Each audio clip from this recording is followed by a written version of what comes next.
Opa, fala moçada, tranquilo, tudo bem com vocês? Estamos aqui para o nosso primeiro vídeo do ano, né? E pois é, 2021 começando aí com a bola toda, né? Tomara que esse ano seja muito melhor do que foi 2020. A pandemia, graças a Deus, está dando sinais de que vai acabar, né, com o surgimento da vacina. E nós estamos aí, né, animados para mais um ano letivo. E esse é o nosso primeiro vídeo. Nós vamos começar com Geografia do Brasil. É um vídeo de revisão. E nesse vídeo, nessa videoaula de hoje, nós vamos tratar sobre o espaço brasileiro, ok? Então vamos lá, pessoal. Para a gente começar estudando sobre o espaço brasileiro, é necessário que a gente reflita sobre o conceito de espaço. Não é verdade? Então vamos analisar um pouquinho esse conceito. Espaço é o principal foco de estudo da geografia. Não é verdade? É também chamado de espaço geográfico e é subdividido em vários outros conceitos, né? Pode ser o espaço natural, as florestas, os rios, as formas de relevo e assim por diante, ou o espaço cultural, o espaço humanizado, né? Aquele que foi modificado pelo homem. As cidades, por exemplo, as regiões, as construções, tudo isso é estudado, né, dentro da geografia. Dentro desse contexto do espaço geográfico, tem vários outros conceitos também muito importantes, como o conceito de lugar, tem relação com intimidade, afetividade, conceito de paisagem, que é o que a gente pode ver, observar, o conceito de território, que é o que nós vamos ver hoje, que é o espaço como um todo, que é regido aí por leis, por regras, né? Dentro do conceito de território tem outros conceitos também importantes, né? Que é o conceito de região, de estado, nação, país e assim por diante. Então, a ideia nossa não é se ater a esses conceitos geográficos, então uma aula específica sobre isso, mas na verdade entender o espaço brasileiro em sua essência, bem no seu começo, né? E aqui nós temos aí um mapa do Brasil, um mapa bastante conhecido, um mapa aí político do Brasil, né? Para a gente entender um pouquinho o território brasileiro. Como vocês podem ver, o território brasileiro é imenso. O Brasil é um país que tem dimensões continentais. É o quinto maior país do mundo. Tem pouco mais de 8,5 milhões de quilômetros quadrados. São 8.514.876 quilômetros quadrados de extensão. Isso faz com que o Brasil seja o quinto maior país do mundo, ficando atrás da Rússia, do Canadá, da China e dos Estados Unidos. O terceiro maior das Américas, ficando atrás do Canadá e dos Estados Unidos. E o maior da América do Sul, ocupando praticamente a metade de toda a América do Sul, 47,3% de toda a América do Sul, né? E o Brasil, como vocês podem ver, né? A gente vai ter uma imagem que a gente vai observar um pouquinho melhor isso, mas ele faz fronteira também com quase todos os países da América do Sul, não é verdade? Ele também, o Brasil, ele é subdividido em regiões econômicas, regiões políticas, regiões geográficas, regiões político-administrativas, né? Ele é subdividido em estados, em municípios, e cada um deles com administração própria. E todo esse território, pessoal, ele é administrado por um regime tripartite, ou seja, tem 3 poderes que governam e administram todo esse imenso território. O poder legislativo, né, que são os políticos, são os deputados, aqueles que legislam e criam as leis. O poder judiciário, juízes, desembargadores, aqueles que julgam. E o executivo, né? Então aquela galera que trabalha, aquela galera que vai para a ponta de flecha, né? E todos esses modelos políticos, né, está regido pela Constituição. A nossa última Constituição, a de 1988, também conhecido como Constituição Cidadã. Bom, vamos ver o tanto que ele é grande. Para isso a gente vai analisar os pontos extremos do Brasil. No sentido norte-sul, o Brasil vai desde o Monte Caburaí, lá em Roraima, no extremo de Roraima, até o Arroio Chuí, no extremo sul, no Rio Grande do Sul, né? Do norte até o sul, tem uma distância de 4.394 quilômetros. No sentido leste-oeste é bem parecido, né? Vai desde a nascente do rio Moa, no Acre, até a Ponta dos Seixas, na Paraíba, uma distância de 4.319 quilômetros. Então, tanto no sentido norte-sul quanto no sentido leste-oeste, o Brasil tem extremidades com mais de 4,3 mil quilômetros de extensão, ou seja, é grande pra caramba em todos os sentidos. Na verdade, nesse mapa aqui nós podemos ver os maiores países do mundo, né? A Rússia com mais de 17 milhões de quilômetros quadrados, o Canadá com 9,9, a China com 9,5, Estados Unidos com 9,3, o Brasil, né, aí na quinta posição com 8,5, a Austrália em sexto lugar, né? E os Estados Unidos, é bom a gente lembrar que ele tem áreas descontínuas, né? Por exemplo, o Alasca e o Havaí, que são áreas que pertencem aos Estados Unidos, mas não estão juntos, né? Não estão juntos com ele, com os 48 estados, são estados separados. Um outro contexto importante quando se fala do Brasil é que ele está ao mesmo tempo em 3 hemisférios diferentes. Olha só, pessoal. Essa aqui é a linha que divide o mundo em hemisfério oriental, ou leste, e hemisfério ocidental, ou oeste. Esse é o meridiano de Greenwich. Uma outra linha muito importante para a gente entender é a linha do Equador, que divide o mundo em hemisfério norte, também chamado de setentrional ou boreal, hemisfério sul, também chamado de meridional ou austral, né? E essa linha, pessoal, é a linha do Equador. Se vocês analisarem, o Brasil está, olha aqui, ó, totalmente, tá vendo? Olha a setinha, totalmente dentro do hemisfério ocidental ou oeste. Parcialmente dentro do hemisfério norte, né? E majoritariamente, ou seja, a grande parte, a grande maioria, dentro do hemisfério sul. 7% do Brasil está dentro do hemisfério norte, 93% dentro do hemisfério sul. Então o Brasil está dentro de 3 hemisférios: hemisfério norte, hemisfério sul e hemisfério ocidental. Outro contexto muito importante são as zonas climáticas. O Brasil está predominantemente ou majoritariamente dentro da zona tropical do globo, né? 92% do território brasileiro estão entre essas duas linhas aqui, a linha do Trópico de Câncer e a linha do Trópico de Capricórnio. Uma pequena fatia do Brasil, que é a região sul do Brasil, né, que está dentro da zona temperada. O restante está dentro da zona tropical. Por isso nós falamos que o Brasil é um país tropical. Outro contexto bastante importante são os fusos horários. Os fusos horários, pessoal, é o seguinte, olha só, o mundo ele tem um movimento chamado movimento de rotação. Então a Terra gira de oeste para leste. É por isso que nós enxergamos o Sol nascendo no leste, a nascente é no leste, não é verdade? Então o leste é para cá, onde está a setinha, tá vendo? O oeste é para cá, tá? Então nós sempre vemos o Sol primeiro nessa região, mas ele gira dessa região para essa, de oeste para leste.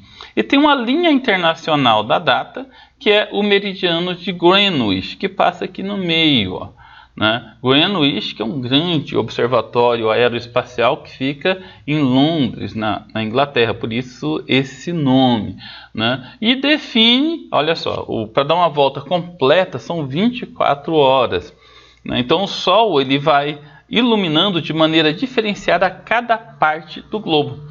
É por isso que tem horas que são diferentes, né? Então o Brasil ele está sempre atrasado em relação, por exemplo, à Inglaterra, à França ou ao Japão, né? Está sempre atrasado, né? Por exemplo, se aqui no Brasil for 10 horas da manhã, no Japão vai ser 10 horas da noite, né? E o Brasil ele tem 4 fusos horários, tá? Isso hoje em dia, tá, pessoal? Mas nem sempre foi assim, né? O Brasil ele tem um conjunto de ilhas que fica no meio do Oceano Atlântico.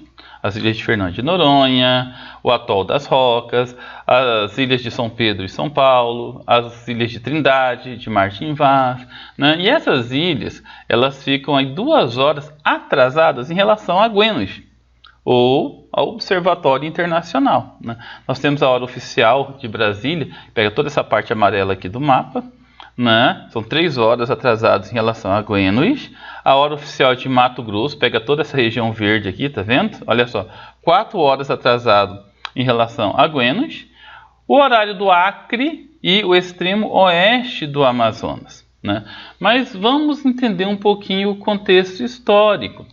Até 1913, o Brasil não tinha fuso horários. Então, o primeiro fuso horário, né, foi feito pelo presidente Hermes da Fonseca, pelo decreto 2784, e que definiu 4 fuso horários para o Brasil, e permaneceu até 2008, quando o presidente Lula, por força de lei, mediante um decreto, resolveu retirar o fuso horário da região norte, que pegava Amazonas, Roraima, Rondônia, Acre, né? E então toda essa região passou a ter o mesmo fuso que Mato Grosso. Isso foi em 2008. Contudo, o pessoal do Acre não ficou muito feliz e teve um plebiscito em 2010, né? E depois teve outro plebiscito também no Pará, né? E foi decidido, o que é plebiscito? É uma força de votação, e a população pediu para que voltasse o fuso antigo, né? E o Brasil voltou a ter, então, 4 fuso horários, né? E os fuso horários hoje, da forma como vocês estão vendo, né? A partir de setembro de 2013, o Brasil volta a ter 4 fuso horários, e o Acre e o extremo oeste do Amazonas passa a ser 1 hora atrasado em relação ao horário de Mato Grosso, e ao 4º fuso do Brasil. Ok? Vamos falar um pouquinho sobre a questão das fronteiras, pessoal, que também é muito importante para a gente entender o espaço territorial do Brasil. Ao todo, o Brasil apresenta 23.102 quilômetros de fronteira, sendo que destes, 15.735 são fronteiras secas ou fronteiras terrestres, e pouco mais de 7.367 são fronteiras marítimas, ou seja, são áreas litorâneas, isso sem contar as reentrâncias e as ilhas, né, que aí pula para 9.000 e pouquinho, né? O Brasil, ele faz fronteira com quase todos os países da América do Sul, com exceção do Chile e do Equador. Isso gera muitos pontos, tanto positivos quanto negativos para o Brasil. Nessa demarcação da imagem, nós temos a fronteira seca, 15.735 quilômetros, né? E nós temos alguns problemas. Nessa região que vocês estão vendo demarcada aqui em vermelho, é a região da bacia amazônica e da floresta amazônica, que tem uma fronteira de pouco mais de 7.000 quilômetros. É uma fronteira muito complicada, muito difícil de fiscalizar. E tem aí países como a Venezuela, que tem um regime socialista, muitas migrações ilegais para o Brasil, a Colômbia, o Peru e a Bolívia, que tem um histórico de produção de entorpecentes como cocaína e maconha muito forte. Isso gera vários problemas para o Brasil. Essa outra região aqui, pessoal, também é uma fronteira nossa, só que é uma fronteira litorânea. São pouco mais de 7.000 quilômetros de litoral. Essa região, pessoal, também é conhecida como Amazônia Azul, que a gente vai ver daqui a pouquinho.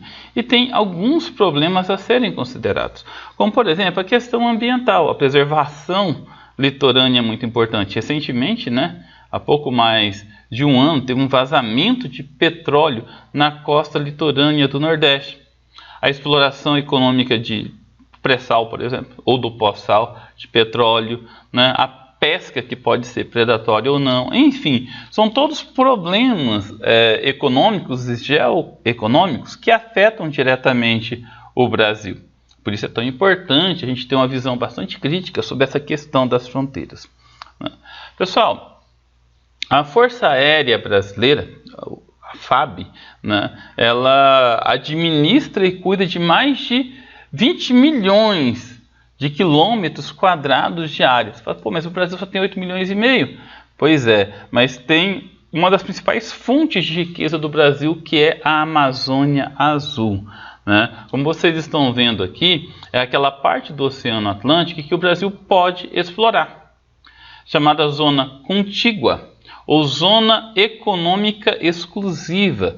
Essa área, pessoal, é onde fica o pré-sal, onde fica o pós-sal, uma das maiores reservas de petróleo do mundo, né? Onde o Brasil pode explorar diamante, areia, cascalho, enxofre e vários recursos minerais.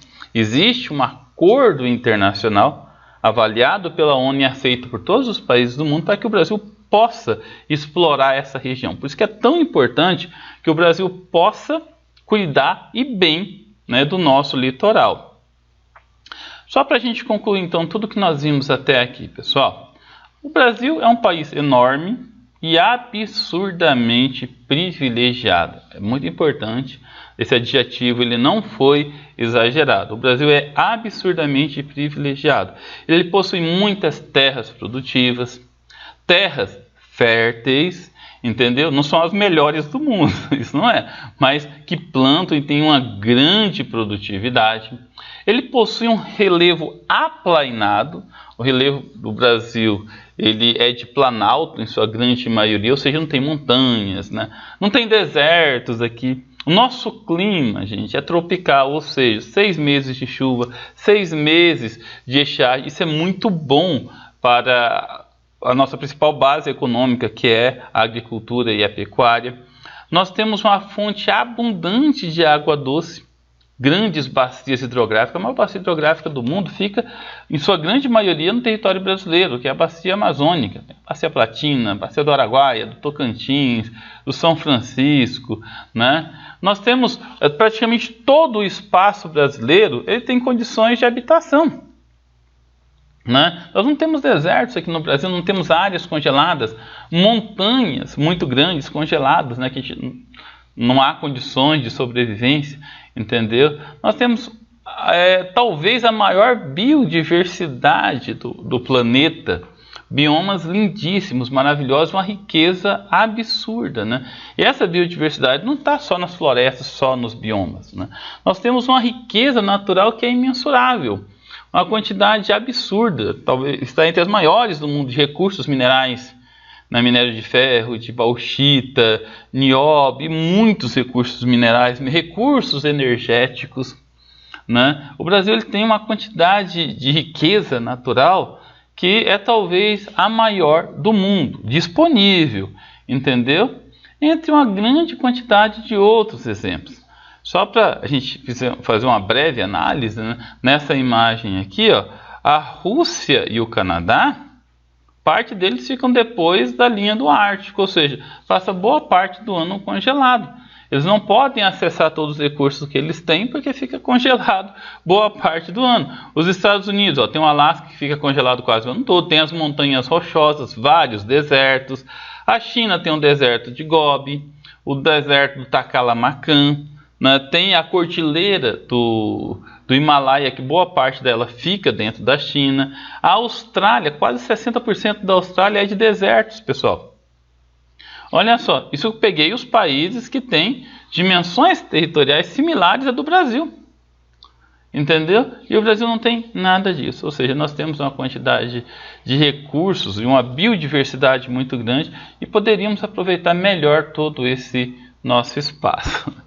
Pessoal, eu falei que a aula era curtinha, né? Espero que vocês tenham curtido, né? Tenham entendido essa nossa revisão sobre o espaço brasileiro. E vai ter, obviamente, várias outras aulas. A gente ainda vai falar dos municípios, da cidade, das regiões. Vamos falar de economia, de geoeconomia. Vamos falar de relevo, de biomas, enfim, né? Então, essa é a primeira, né? Então, vamos ver se por semana aí vai pelo menos umas 2 aulinhas de revisão para vocês durante esse primeiro mês, tá bom? Gente, fica com Deus, né? Até a próxima. Bom 2021 para todo mundo. Tchau, tchau. Valeu.